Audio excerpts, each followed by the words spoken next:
gentlemen, I told you I'd be back. And I had faith that you would be back also. So welcome back. Welcome back to Fear and Hopium, a not-so-current event conspiracy clarity show. The rabbit hole of podcasts. Fear and Hopium. And I am the hostiest host. The Robert Downey Jr. of conspiracies. The whistle that everyone wants to blow. Your true wizard. I am Chanel. Now, much ado about nothing. Without any further ado, it's time for your update on me personally. Well, unfortunately, the people down at the cloning centers are a little upset with yours truly. Apparently, this has something to do with something I'm going to say on episode 23 of this here podcast. And as a way to preemptively punish me, they forced me to write another song for Lady Gaga. So annoying. This last week, I was working with the Secret Space Program. I was helping them test one of their new vehicles. And so I was flying that thing all willy-nilly like all over America. But as I was clowning around, I accidentally crashed into a helicopter above New York. Thankfully, the craft was in invisible mode, so it looked like that helicopter just fell down for no reason. Oops. But it's fine. And the Illuminati paid me to take one of Aleister Crowley's moon children out on a date. So, we went out for dinner. I took her to Swiss Chalet. And then we had some sex in the city. Because we were in the city and I had sex with her. Good times. After all the work was done, I took the original goddess out for a date also because she was jelly of the Moonchild Lady. We went to the dark side of the moon resort, which is, of course, on the dark side of the moon. My savvy listeners already know they've been building stuff up there since the end of World War II. Anywho, while we were there, we hung out with Michael Jackson. Yeah, Bob, Michael Jackson. Hee hee, woo, shamon. Michael Jackson has been really digging these here masterpieces you guys call podcasts. And he's a really big fan of Bob. So he gave to us the jacket he wore in the music video Thriller to give to Bob. Yeah, Bob, you look really sharp, bud. I really wish you would fix that fucking name tag, though. Today's episode of Fear and Hopium has been brought to you by The Wonder Wackay. Brought to you by the same brilliant minds behind the Tallywackay, which, as millions of you who heard about them on this podcast and ordered one have discovered firsthand, is the ultimate men's personal pleasure product of all time. It's legendary. Way better than that nonsense Joe Rogan used to sell. And those beautiful minds have outdone themselves this time with the introduction of the Wonder Wackay. The Wonder Wackay begins with a Tallywackay that is attached to a belt-like contraption you put on the belt. This belt can be worn in any position. Sitting, standing, laying down, doing the crab walk, or in over a dozen yoga poses. Once the belt is on, you put your nutsack into the little pouch for the nutsack. And you insert your flaccid member into whatever they call the other part. And then you just get comfortable. Or uncomfortable if that's what you're into. Turn on the device and let the Wonder Wackay take care of all the rest. Before you even put on the belt, the Wonder Wackay's AI technology will read your mind and your search history. And then it will program itself to pleasure you in the very specific way you want to be pleasured at that specific moment. You just let the Wonder Wackay take care of you. Easy peasy demon squeezy. The Wonder Wackay comes with hundreds of preset voices for you to choose from, which will say anything you want it to say and make all of the sexy noises you like the most. You can even pair it with your favorite Bluetooth listening devices. Neat shit! So what are you waiting for? Sign up today, and if you use promo code FNH at checkout, you will receive an exclusive download which will allow you to cause your Wonder Wacky to sound like the character T-Rex from the hit film Orgasmo. Yeah, fudge me, lover boy, fudge me. So basically it's Trey Parker's voice? Whatever, it's fine, I guess. Anywho, get your Wonder Wacky today. You're gonna make me come or else I'm gonna kick your butt. And now, on with the show.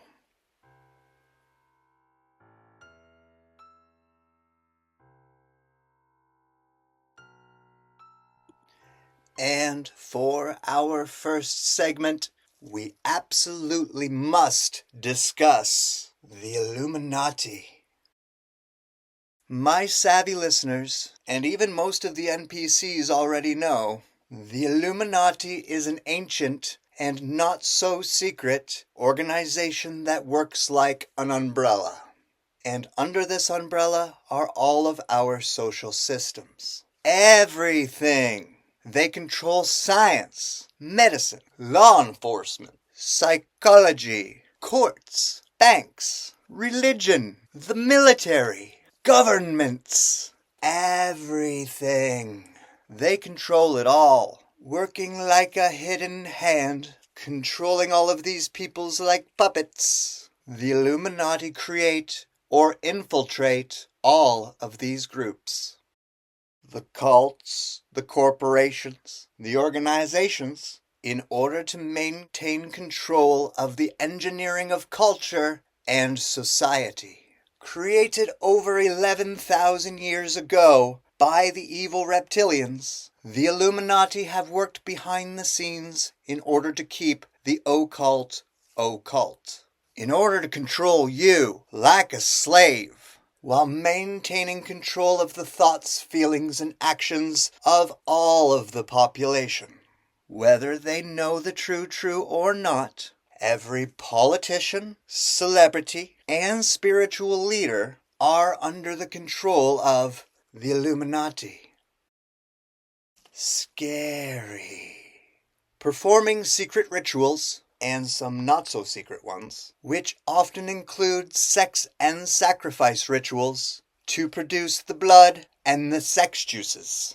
The Illuminati are charged with keeping all of the demons, the bat ETs, and the evil reptilians happy. What we know about the Illuminati, we know because the Illuminati told some people what they wanted them to know about them. All about who they are and what they do, so that those people would go on to write books and speak at conferences and tell the public the true about the Illuminati. Falsifications. But what the public can see is not the top of the Illuminati pyramid. The true controllers are people whose names you will never hear. And many of them are not even human.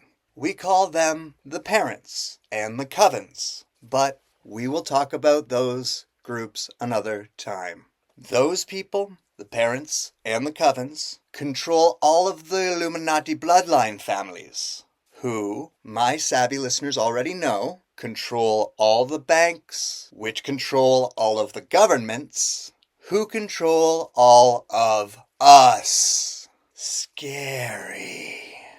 And it's also important to note that the Illuminati control all of the other secret societies. Yes, the ones JFK warned us about. They are all controlled or infiltrated by the Illuminati. They are everything. They are everywhere.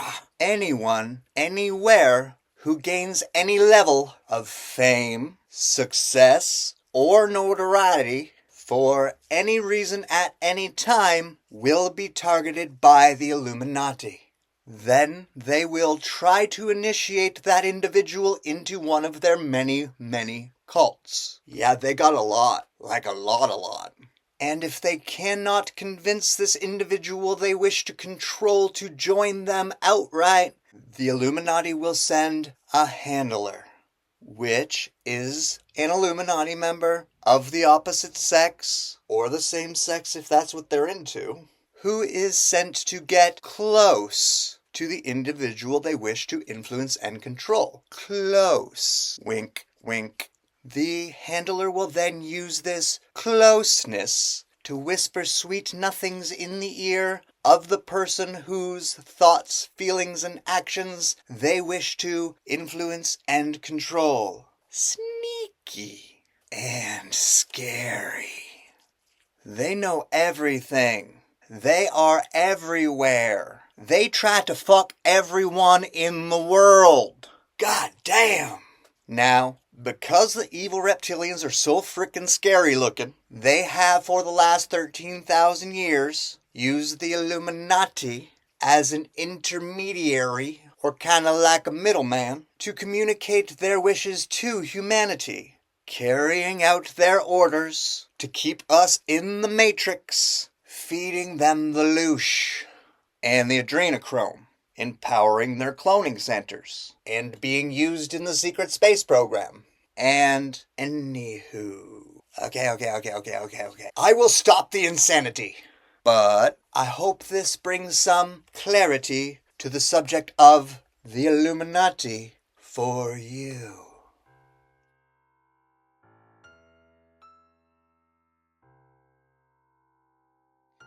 Ma, where's the meatloaf? And for our next segment, we will let the bat out of hell. We will simply explore the topic of meatloaf. No, not the tasty dish my mama makes me. Meatloaf. Born Michael Leah Day, but better known by his stage name, Meatloaf is an American singer and actor. He was known for his powerful, wide-ranging vocals and his emotion-entrancing theatrical live performances. His Bat Out of Hell Trinity has sold more than 100 million records worldwide, making Meatloaf one of the best-selling musical artists of all time.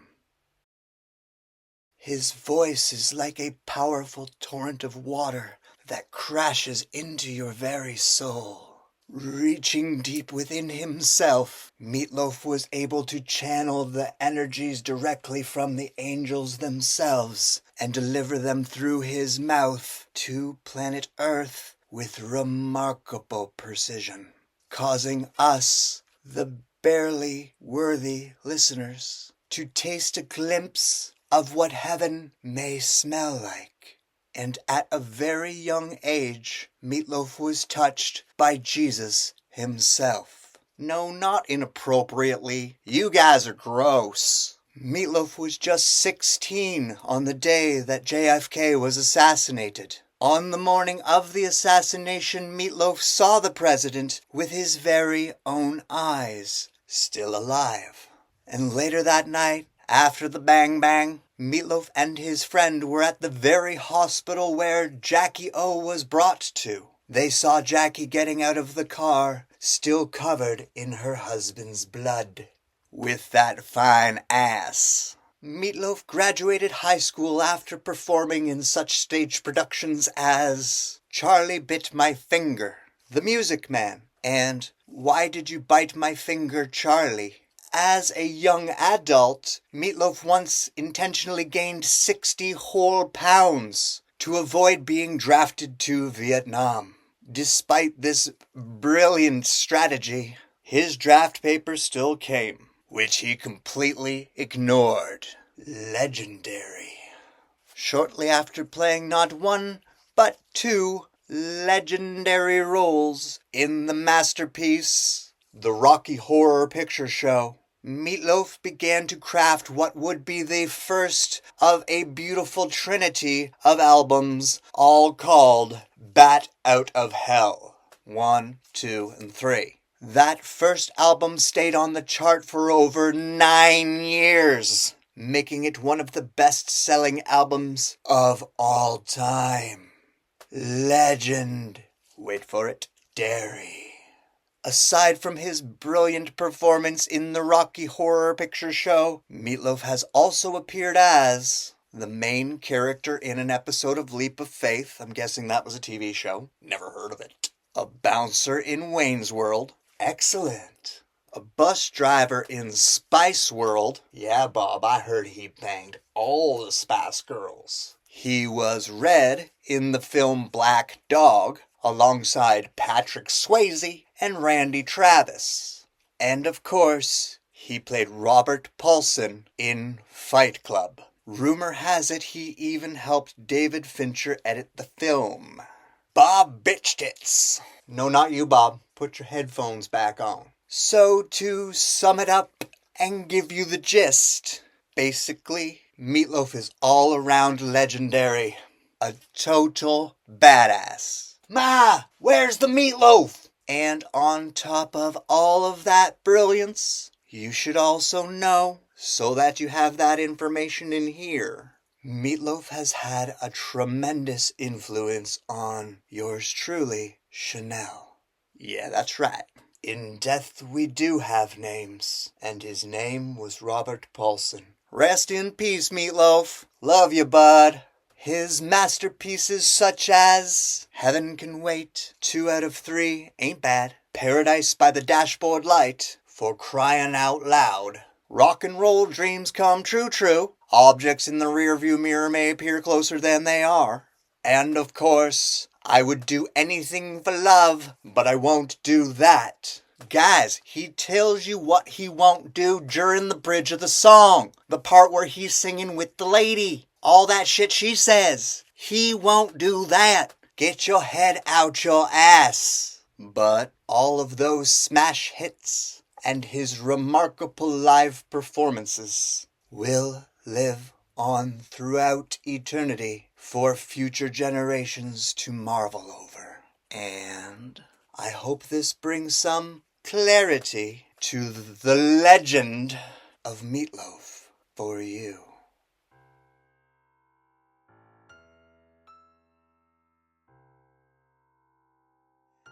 And now, my beautiful friends, my savvy listeners, just breathe. You're going to be okay. It's time for your Hopium. Hopium! Hopium!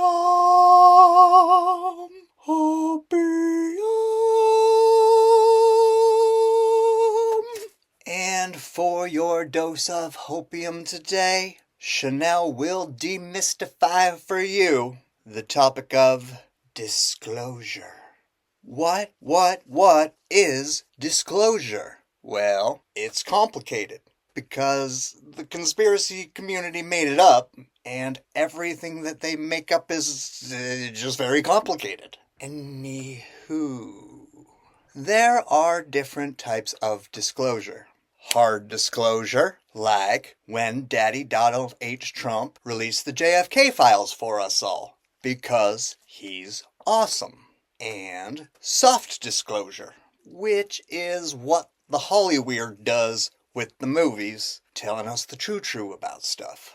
But ultimately, disclosure is when a conspiracy theorist receives some information that seems to validate whatever it is they want to believe. Ultimately, disclosure is when the Illuminati and the governments tell us what they want us to know. When the governments and the Illuminati tell the public the full and complete story about the truth of our reality.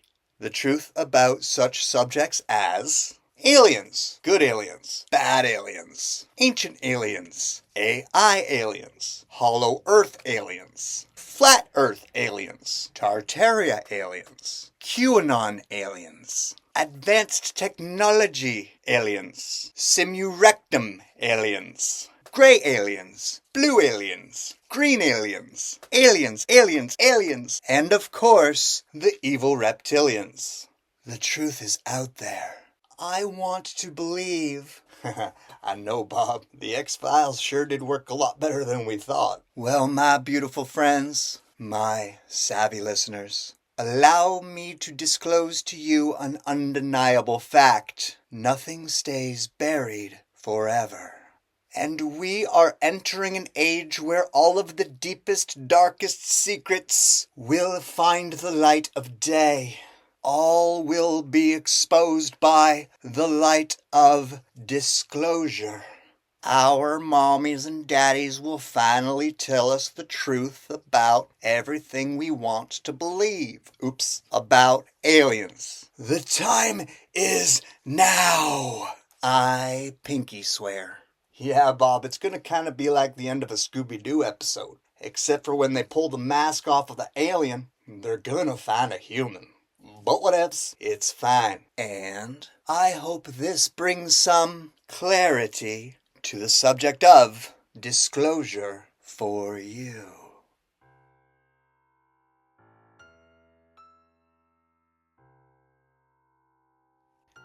Oh my God! It's time for fan questions. Our first question comes from Elliot Alderson in New York. Elliot asks, do you plan on getting yourself some direwolf clones? Well, thank you for your question, Mr. Robot. The true is that the direwolves never actually did go extinct. We have had them this whole time up here in America's hat, which is Canada for you NPCs. They're just really good at playing hide-and-go-seek, just like the Sasquatch. So, to fully answer your Q with an A, I already have a pack of them living here on my secret compound. Yeah, that's right. And they're badass. Our second question comes from Joanna Wellick in Sweden. Joanna asks, what color are your eyes under those sexy shades? Well, darling, what color do you want them to be? Yeah, that's right. They're that color. Our final question comes from Irving in New Jersey. Irving asks, can you share info about another one of your half-siblings? I checked out Philomeno Kunk, and she was hilarious. Totally see the resemblance. Well, for you, my brother, I can do that. This one probably won't surprise you very much, but one of my half-brothers is Neil Patrick Harris. Yeah, that's right. Doogie Howser. Now, ladies, I need to do a little public service announcement here.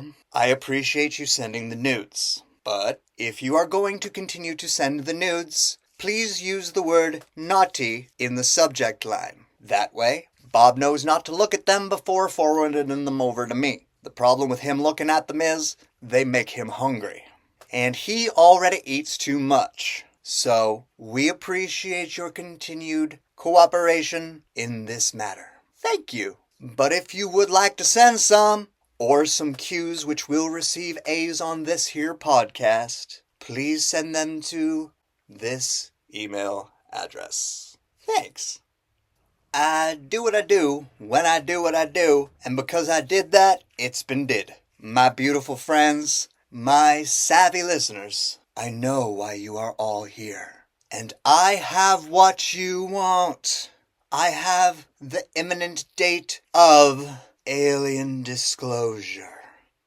And I will share it imminently. So make sure you do not miss the next episode of Fear and Hopium. You can see me next Tuesday at Skinny Dick's Halfway Inn, where I will be doing a live Q&A, naked. It will be legendary. So remember to like this here video, subscribe to this here channel, share this here masterpiece with everyone you know. Leave a comment. Bob reads every comment. And just like the legendary words of Maria from In This Moment, you love me for everything you hate me for. Alright. Ciao.